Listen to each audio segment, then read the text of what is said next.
Anong problema mo ngayon ang hindi niya kayang ilabas ka dyan?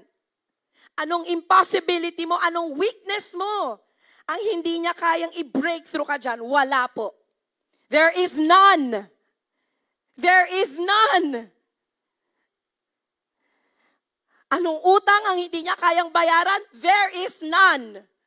Anong accusation ng kalaban sa iyo ang hindi niya kayang burahin? There is none. Anong sumpa ang hindi niya kayang i-bless? Wala. There is none. Sabihin mo, there is none. Hallelujah. Sabi po sa John chapter 8 verse 36. Pag pinalaya na kayo ng anak, malaya na talaga kayo.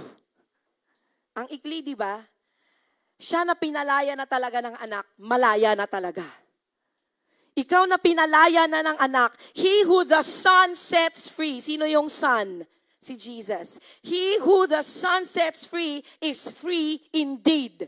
Malaya ka na talaga. Malaya na talaga ako. Pwede mo bang sabihin ngayon yan sa sarili mo? Whatever it is that you're going through, whatever it is that you are facing or experiencing or feeling, sabihin mo, malaya na talaga ako.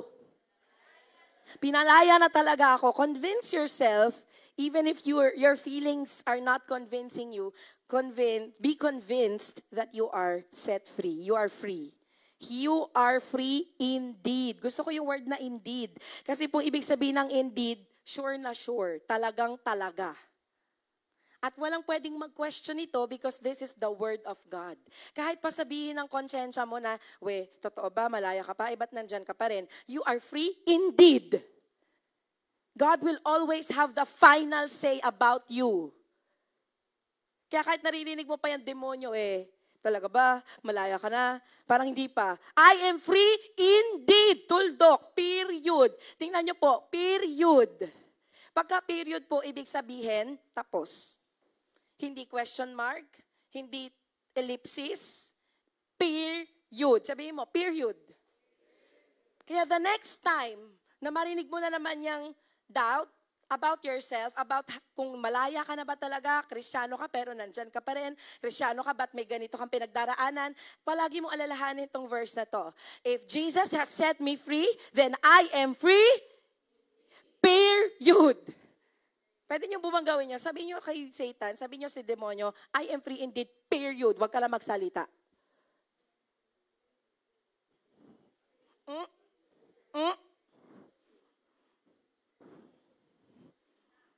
Tapos na. Gusto ko yung line na yun.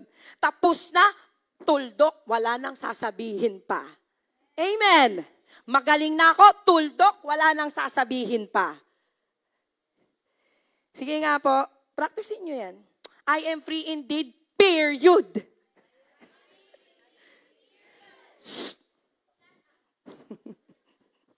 Hallelujah!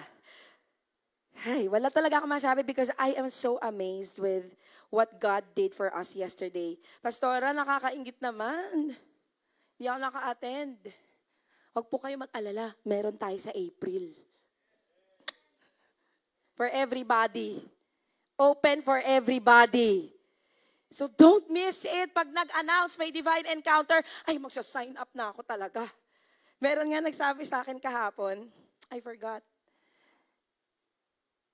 Sasama po ulit ako sa April. Okay ka na, sasama po ulit ako, a-attend po ako ulit. Samantalang, before the divine encounter, parang ayaw pa or hesitant pa. Pero after yesterday, sama po ulit ako sa April. Ganun po kapakapangyarihan. Once na ma-encounter mo si Lord, gusto mo pa ng more. Amen? Tanongin niyo po lahat ng mga nakasama, highly recommended po ba ang divine encounter? Yung mga tatay nga natin kahapon, talagang very powerful. Tumayo sila, nag-arise sila. Mga tatay! Praise the Lord, hallelujah! Paano po kung hindi po ako naka-attend? Pastora, hindi na po ba ako free? Hindi. You are free.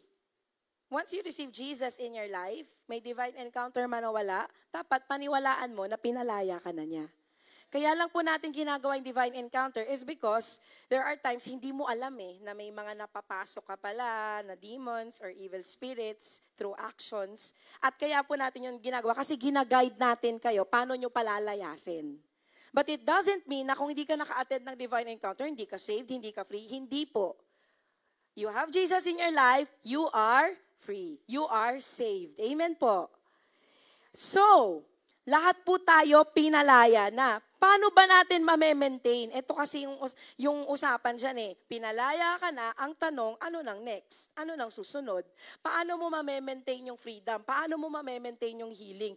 Ang takot po kasi nung iba, and this is what I want you to stop entertaining. Pagkatas mo umattend ng camp, di ba, saya-saya mo, on fire ka. Tapos, Monday to Friday, wala ka sa church. Tapos Saturday, takot ka na baka may bumalik na naman, baka maulit ko na naman yung kasalanan, tapos bumagsak na naman ulit ako, mahulog na naman ulit ako, tapos babalik na naman ulit sa akin. Yun po yung fear natin palagi. Pero alam mo bang posible na makalakad ka sa victory and freedom every day? Every day. Hindi lang po pag Sunday, hindi lang pag divine encounter, hindi lang pag Saturday. Every day, we are meant to walk in freedom, in liberty, in deliverance, in healing, in wholeness. Kaya mo, kapatid, na mabuhay ng may malinis na konsensya araw-araw. Totoo yan. Kaya mo lumakad ng walang fear, walang worry na, paano yung babayaran, paano yung ganito. Kaya mong makaalangat dyan. Kaya mo, because, sabi ng mga nabaptize kahapon, di ba, hindi na ikaw ang nabubuhay, sino na? Si Kristo na ang nasa sayo. Therefore, yung power, yung love, yung authority, the blessings, nasa sayo yan. Ganun ka makapangyarihan nung nag-decide ka na ibigay ang buhay mo kay Lord. Lahat ng pinanalo niya sa cross, nasa iyo, ibinigay na sa iyo. At nung tinanggap natin ang Holy Spirit kahapon, it was given. All the spiritual blessings have been given to you. Power para tanggihan ng sin, it is yours. Para makaresist sa temptation, it is yours. Para makaangat sa buhay, it is yours. Every spiritual gift has been given to you. That's how powerful you are. Tapikin mo ang iyong katabi at sabihin mo, ganyan ka kamakapangyarihan. Sabihin mo naman ulit, hindi mo lang alam. Pero ngayon, alam mo na. Period. Okay? Ba't po kayo tumatawa? So today I will give you 5 short sentences. Paano mo ma-maintain yung freedom mo and deliverance mo? Every time ibabagsak ka ng kalaban, paano ka makakatayo ulit? Number 1, siguro po panahon na para ibalik mo yung value, yung halaga, nung tinanggap mong kalayaan. The first one, pahalagahan mo yung kalayaan mo. Value your freedom and value the one who gave your freedom. Sabi po sa 1 Corinthians 6, binili ka ng may halaga. You were bought with a yung freedom mo ngayon, binili yan. Alam mo kung sinong bumili? Si Jesus. Sino ang nagbayad? Magkano ang binayad? Very good. Mahal. Walang sukat mga kapatid. Buhay ang ibinayad. So every time, sasabihin ng demonyo, sige, manood ka ulit ng porn. O gawin mo ulit to. Alam mo kung bakit hindi mo nagagawin? Pinapahalagahan mo yung kalayaan mo dahil alam mo kung magkano ang ibinayad para sa kalayaan mo. Buhay niya. Buhay niya, buhay ni Jesus ang ibinigay. So bakit natin yun babaliwalain? Bakit natin parang basta itatapon na lang? Kung may isang nagbigay ng buhay niya para sa'yo, para lumaya ka, gumaling ka, maging blessed ka, itatapon na lang ba natin yun basta-basta mga kapatid? We will value Him and we will value our freedom. Ang tawag po doon, fear of the Lord. Ang sabi po sa Psalm 36, patuloy silang nagkasala. Patuloy pa rin silang nagkakasala dahil wala ang takot ng Diyos sa kanila. Pero kahapon po na-restore yun. Nakita natin kung gaano ka-awesome si Lord, kabuti, ka-merciful, kahit paulit-ulit nagkakasala, pinapatawad, nililinis. Pero hindi po natin dapat tapak-tapakan or ibaliwala lang yung freedom. Papahalagahan ko to, itatago ko to sa puso ko, ititreasure ko tong freedom ko. Kasi alam ko, hindi basta-basta ang binayad para makawala ako. Hindi basta-basta ang binuhos para mapagaling ako. Hindi basta-basta ang ibinigay para matubos ako. Value the one who gave your freedom and value your freedom. Every time natitempt kang magkasala, tumigit ka lang, alalahanin mo yung mukha ni Jesus sa cross. And I guarantee you, maalala mo how much, kung gaano, worth mo, yung worth mo. Worth it ka, sabi ni Lord, mamamatay ako kasi worth it mamatay para sa'yo. Thank you, Lord. Let the fear of the Lord be restored in this church. That every time you want to sin, makakaramdam ka ng pandidiri sa kasalanan.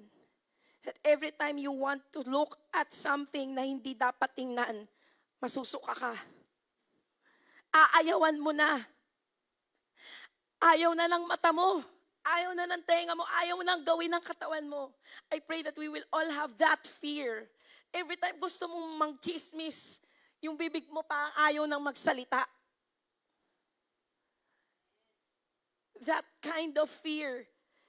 Because you know what? God is watching. Even in that room na mag-isa ka lang, ang mga mata ng Lord nakatingin. So may we have that awareness that even in your room, nandyan si Lord. And He is watching what we are doing. And kung alam nating aware tayo of His presence, that wherever you go, kahit ilak mo pa yung kwarto, o nasa CR ka, o nasa private group chat ka na walang ibang nakakaalam, God is watching. Akala natin nakakatakas or nakakatago tayo kay Lord, no? Kahit sa kadiliman natin ginagawa yung mga kasalanan, para hindi natin alam, nakikita niya lahat. Walang nalilingid. At sinasabi lang niya, anak, wag na, tama na. Binayaran ko na yan eh. Huwag ka nang bumalik dyan. Amen? I know and I release, I declare, that the enemy will still try na ibalik ka sa dati. He will still try to tempt you. Pero this time, magkakaroon ka na ng awareness na nasa likod mo si Lord, nasa gilid mo, nasa harap mo, nandyan si Lord. At you will have that paggalang sa presence niya. Kaya sabi mo sa kalaban, get out. You're not welcome here, labas. I submit to Jesus. I value Jesus. And I value my freedom. Amen. Number 2, value your freedom. Value the one who gave your freedom. Number 2, get up, move, and don't look back. For, ano ba to? T-shirt natin yan di ba? Before you can move forward, you go back to God. Pero ito pong gagawin natin, tumayo ka na. Tumayo ka na, bitbitin mo yan kung saan mo ka humihiga dyan dati, and don't look back. Sa John chapter 5 po, merong isang lalaki doon na for so long, siya po ay pilay, paralisado. At hindi siya makapunta doon sa swimming pool na nagpapagaling. Kasi paunahan. So isa-isa lang yung nakakapunta. Dahil pilay siya, hindi siya makatakbo doon sa pool kasi nga nahihirapan siya. So ang tagal-tagal na niyang naghihintay doon sa may pool. Sana ako naman yung makapasok para ako naman yung gumaling. Pero isang araw, pinuntahan siya ni Lord. At ang sabi ni Lord sa kanya, gusto mo bang gumaling? At ang sagot niya, Sir, wala naman po magdadala sa akin sa tubig pag gumalaw to. Papunta pa lang ako, may nauuna na sa akin. Sinabi ni Jesus, tumayo ka, kunin mo ang higaan mo at lumakad ka. Hindi mo kinakailangan ng isa pang magdadala sa'yo. Ako na ang magpapagaling sa'yo. Pero ito ang kondisyon. Papagalingin kita, pero tumayo ka, kunin mo yung higaan mo at lumakad ka. Alam niyo po, for so long, nandun siya sa gate, namamalimos, nag-aantay ng may tutulong. Pero alam mo ba, kapag pinagaling ka ni Lord, kapag pinalaya ka ni Lord, hindi niya gusto na manatili ka sa lugar kung nasan ka. Kaya ang instruction, pagalingin kita, pero wag ka na dyan. Umuwi ka na, umalis ka na, hindi ka na mamamalimos, tumayo at bumalik ka na. So ito po ang instruction sa atin. Pinagaling ka na ni Lord, pinalaya ka na ni Lord, tumayo ka na dyan, bitbitid mo ang higaan mo at huwag ka nang babalik pa. Huwag ko nang lilingunin pa ang pinanggalingan mo dahil tinanggal ka na ni Lord dyan, hindi ka na babalik dyan. Meron pong kinakailangang action part sa part mo. Ano yung ibig sabihin ng iligpit mo yung higaan? Sa New Testament po, ang sabi po dito, kapag ang mga demonyo pinalayas sa isang bahay or sa isang tao, malinis na, di ba, yung bahay. Pinalayas eh.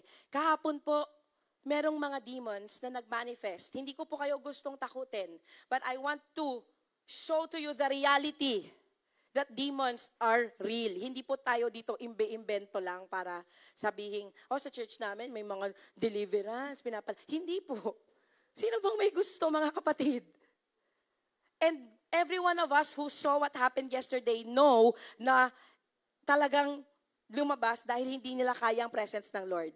So, have you ever seen the person na dinaalihan ng demonyo? Nakakatakot po ang manifestation. Pero ang sabi, kapag pinalayas na ni Lord, malinis na yung taong yon. Pero tingnan nyo po, may condition pa. Ang sabi doon, kapag nakita daw ng mga demonyong umalis, na yung inalisan nila, malinis na ulit, at walang nagbago, yun pa rin. Walang laman. Sasabihin daw ng demonyo sa mga 7 other friends niya, uy, malinis na at maluwag na yung space. Tara, sama pa kayo. Magsasama daw siya ng 7 pa na demonyo at babalik sa kanilang pinanggalingan. Hindi ko po kayo tinatakot, pero gusto ko pong maintindihan ninyo na after your deliverance, you have to do something. And you need to change something. Bakit? Kasi kailangan hindi na makilala ng demonyo na yan na yon. Pagbalik niya, ayun pa rin. Alam ko to, kilala ko to, dito yung ayos niyan. You need to change something. You need to rearrange your life. You need to fill your life para pagtingin niya, ay may laman na, hindi na tayo pwede dyan. Punuin mo yung sarili mo ng word ni Lord, ng praise ni Lord, ng truth ni Lord. Kasi kapag walang laman, pinalaya ka nga pero hindi mo pinalitan, babalik lang din yan. At kapag hindi ka umalis, hindi mo binago, kung yung lalaking lumpo na yon, pinagaling ni Lord, pero sabi niya, dito pa rin ako, Lord, hihiga pa rin ako dito, sa maduming higaan, mamalimos pa rin ako, pero pinagaling na siya ni Lord. Ganon pong ibig sabihin nun. Tumayo ka, umalis ka dyan, at gawin mo na kung anong dapat mong gawin. May pag-alis po na kinakailangang mangyari. May paglinis ng bahay. Kaya nga po, sinasuggest namin dun sa mga na-deliver kahapon, ayusin mo yung kwarto mo. Sunugin mo lahat ng mga bagay. Ilinisin mo yung room mo. Kasi kinakailangang makita ng demonyong may ibinago ka. Burahin mo yung mga pornography apps. Linisin mo yung phone mo. Tanggalin mo yung mga higaan mo kung saan ka nandyan dati. Alisin mo na yan. Tayuan mo na yan. Get up, move, pick up your mat, and don't look back. Clean your house. Otherwise, wag na po tayo magtaka kung ba't nandito na naman ako, mas malala pa. We know the answer. Nilinis ka na pero hindi mo pinunuan, hindi mo nilagyan ng bago at hindi ka tumayo, nanatili ka pa rin doon. So get up. I am talking to somebody today. Get up. You have been freed. You have been delivered. You have been forgiven. Binigyan ka ng panibagong chance. Get up, move, and don't look back. Alam niyo po nangyayari sa mga lumilingon, pabalik, nagiging asin. Yung asawa ni Lot, pinalayas na sila sa lugar na magulo. Ang instruction ni Lord, bawal lumingon. Tumingin lang kayo dun sa papupuntahan. Pero yung asawa ni Lot, makulit. Konting silip lang, anong nangyayari? Lumingon. She looked back and suddenly, di na siya nakalingon ulit pabalik. Naging estatwa siyang asin at namatay. Ganunin mo yung katabi mo, huwag ka nang bumalik sa nakaraan. Baka maging asin ka.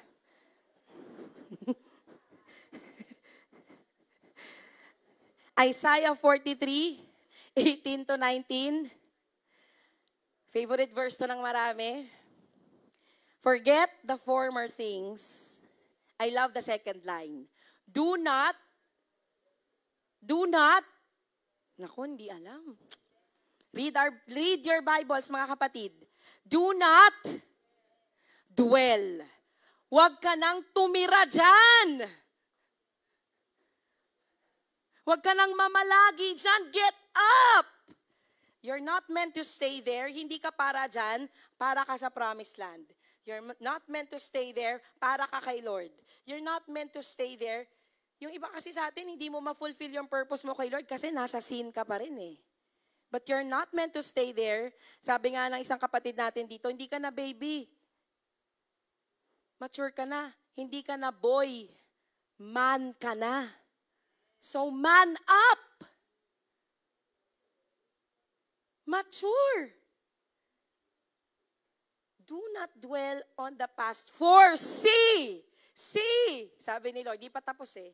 See, tingnan mo ng spiritual eyes mo. May bago na akong ginagawa, pero sa nakaraan ka pa rin nakatingin. See, may bago na akong ginagawa. Gagawa ako ng daan sa disyerto, gagawa ako ng ilog kung saan tuyo.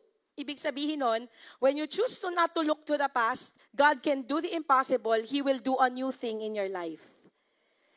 Kasama po sa past, yung mga kasalanang ginawa sa atin, yung mga nakasakit, yung mga nangyaring di maganda, kasama yan sa don't look back na sinasabi. Nangyari na eh, tapos na eh. Bakit pa natin paulit-ulitin? Ang tingnan mo, yung pangako ni Lord, that you will move forward as you put your eyes on Him. Amen. O, topic ulit. Get up. Move. And don't look back. Baka magka-stiff neck, ganunin mo yung leeg. O, bawal na tumingin sa likod, sa past. Doon na sa future ang tingin. Amen. Number 3. Watch your words. Ang ikli, di ba? Watch your words. Exodus chapter 14. Buksan po natin ang ating mga Bibles.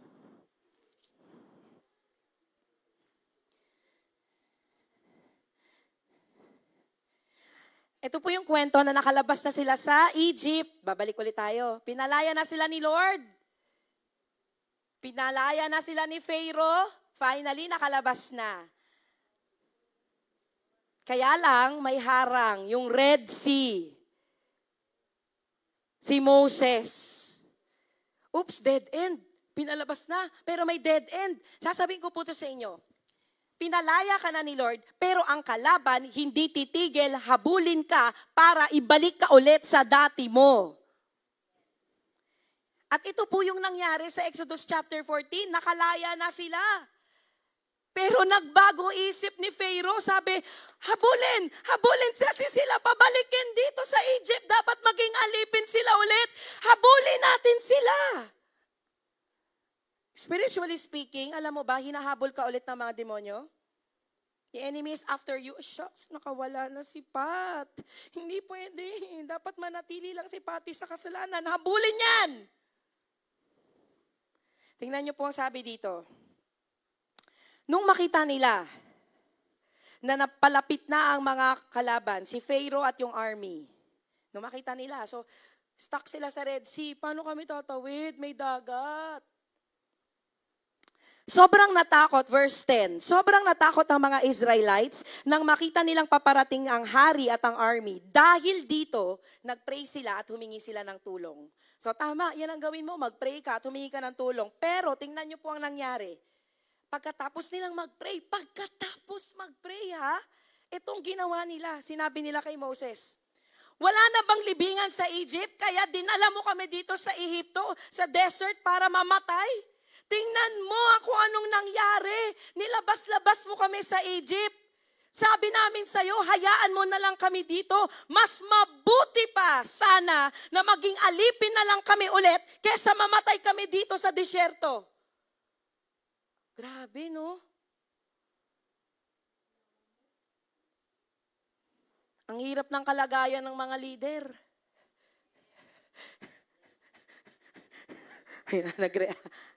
I am speaking in behalf of, of myself.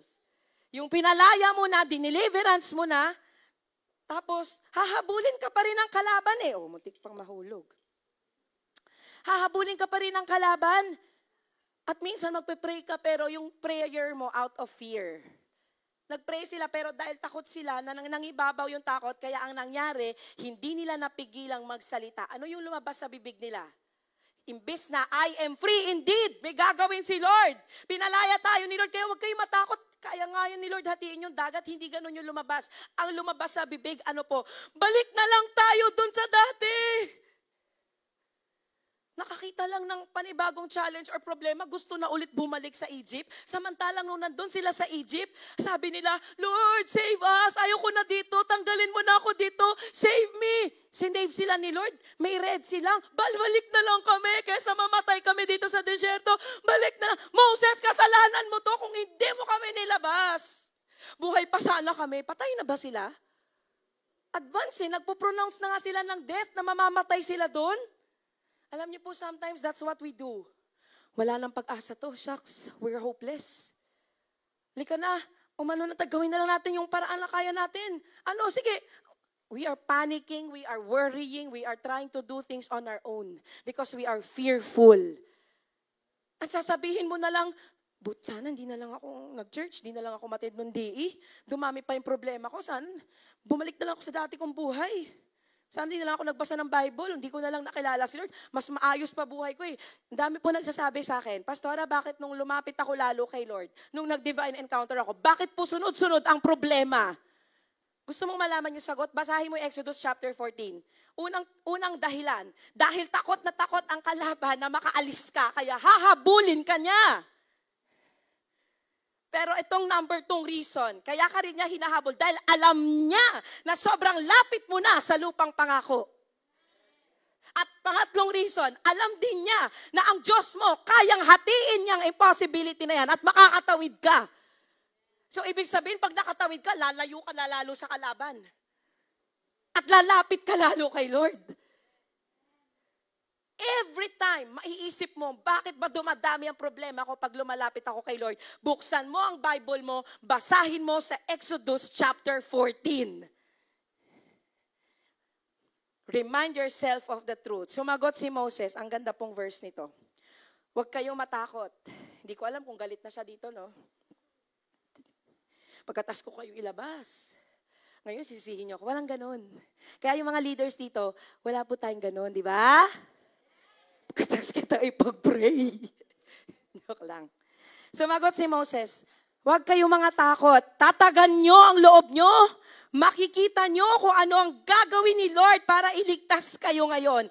Never nyo nang makikita ang mga Egyptians na yan dahil, favorite verse ng marami, ipaglalaban kayo ni Lord, kumalma lang kayo. 14:14. Ipaglalaban ako ni Lord, kaya kakalma lang ako. May Red Sea, may nakaharang na impossibility, kumalma ka lang, ipaglalaban ka ni Lord. Kasi kung nilabas ka nga ni Lord sa Ehipto, hindi ka ba niya kayang ilabas sa Red Sea? Kung ginawa nga niyang tubig, dugo yung tubig, lahat ng mga plagues, ginawa niya, mapalaya ka lang kay Pharaoh. Hindi niya ba kayang hatiin ang dagat? Ano ang hindi kayang gawin ni Lord? So, watch your words. Kapag dumating ang problema, at natetempt kang sisihin si Lord, at magsabi na, babalik na lang ako, hindi na lang ako magsisimba ulit.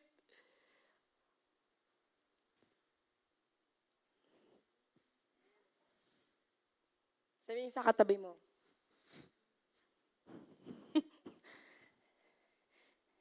busalan mo.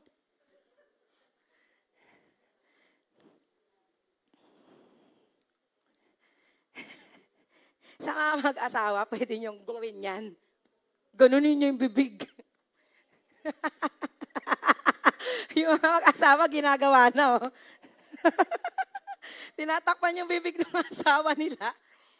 Hindi, pero kidding aside, pwede niyo pong gawin yun.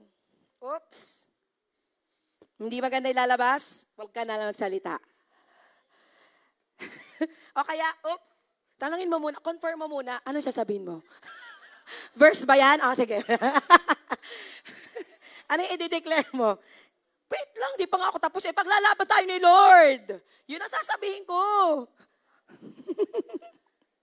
So, watch your words. Be careful na magsabi ka ng death over your life, over your situation, at kahit sa mga kasama mo, at kahit dun sa sitwasyon. Baliktad ang sabihin mo, hindi na tayo babalik dyan. May Red Sea? Ay, si Lord ang bahala dyan. Kalma lang. Chillax.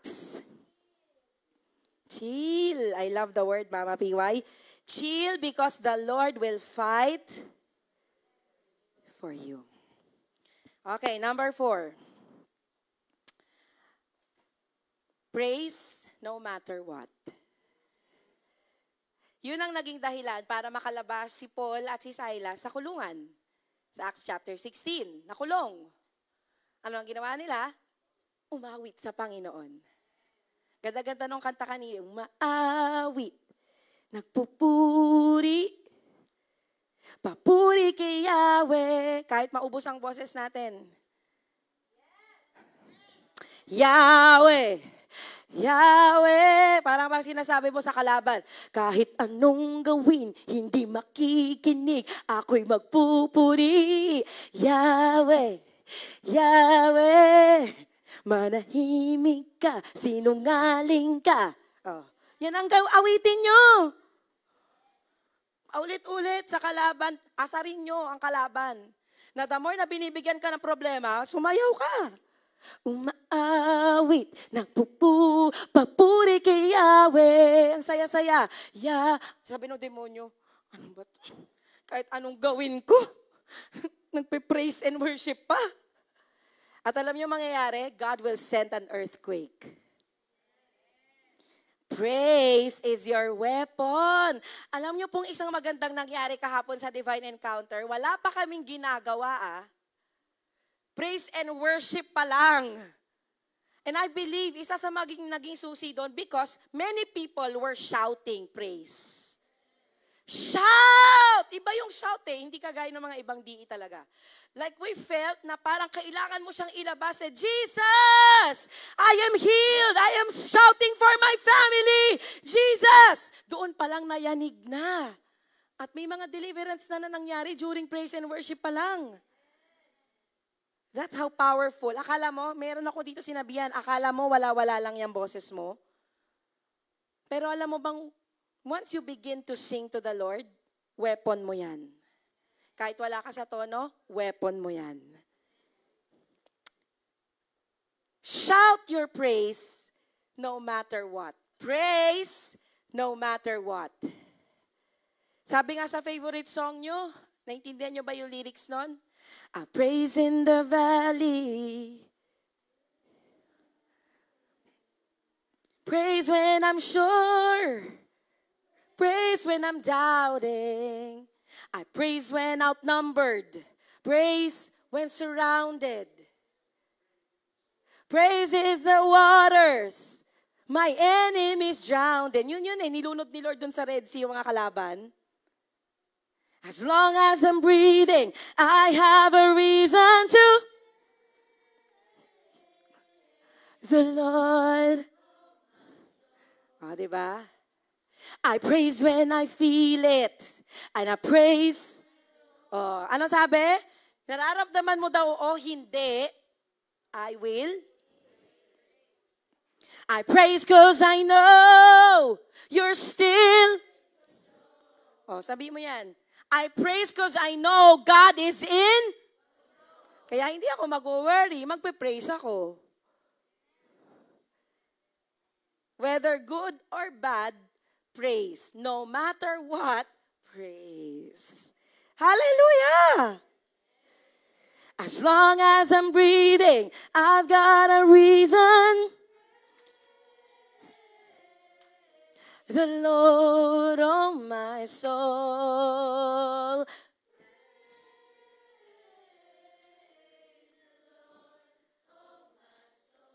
Ang ganda po ng boses nyo. At sinasabi ni Lord sa inyo, ang ganda ng boses mo, pero hindi lang maganda, powerful.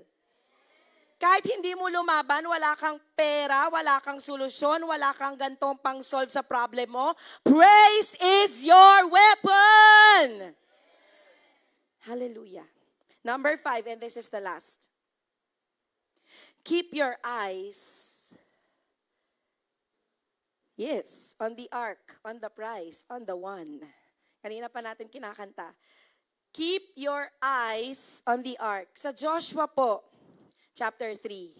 Ito na yung tumawid na sila, di ba, sa river. At sabi ng Lord, iuna ang ark. Ano po yung ark? Yun po yung box kung saan sinasabi na ang presence daw ni Lord ay nandun. Nung Old Testament po ito. Kaya dapat daw yung ark laging mauuna, susunod lang yung mga tao. So sabi ni Lord, hindi nyo pa ito nadaanan kahit kailan, bagong daan to. So unahin yung ark, at pag gumalaw na yung ark, gagalaw na rin kayo. And keep your eyes on the ark. Huwag niyong tatanggalin yung mata nyo dun sa ark, sa box. Ano pong ibig sabihin at significance nun? Kahit anong mangyari, huwag mong alisin ang tuon mo, ang mga mata ng pananampalataya mo kay Lord. May boses dito, may boses sa kabila, may accusation sa likod, meron pa nakaharang sa harap, pero keep your eyes on the one who is higher and greater. Ang tingin po natin, hindi po straight hindi po dun sa problema. Pero dun sa isa, sa one thing na mas malaki kesa sa problema. That is Jesus. Kanina po habang nagdadrive kami papunta dito, binigyan ako ni Lord ng vision. Isang malaking harang sa mata at walang makita yung mata. Laki-laki. Ang dilim-dilim. Pero alam niyo po ginawa ng Lord dun sa vision na yon, unti-unti lumalayo yung nakatakip. Palayo ng palayo. And then suddenly, nakita ko, isang maliit lang pala siyang coin. At ang sabi ng Lord, when you focus on the problem, that is all that you will see. Sino po dito may 20 peso coin? Di ko kukunin. Grabe na. Ay, wow, wala na daw coin. GCash na lang daw meron ngayon. Di kayo na.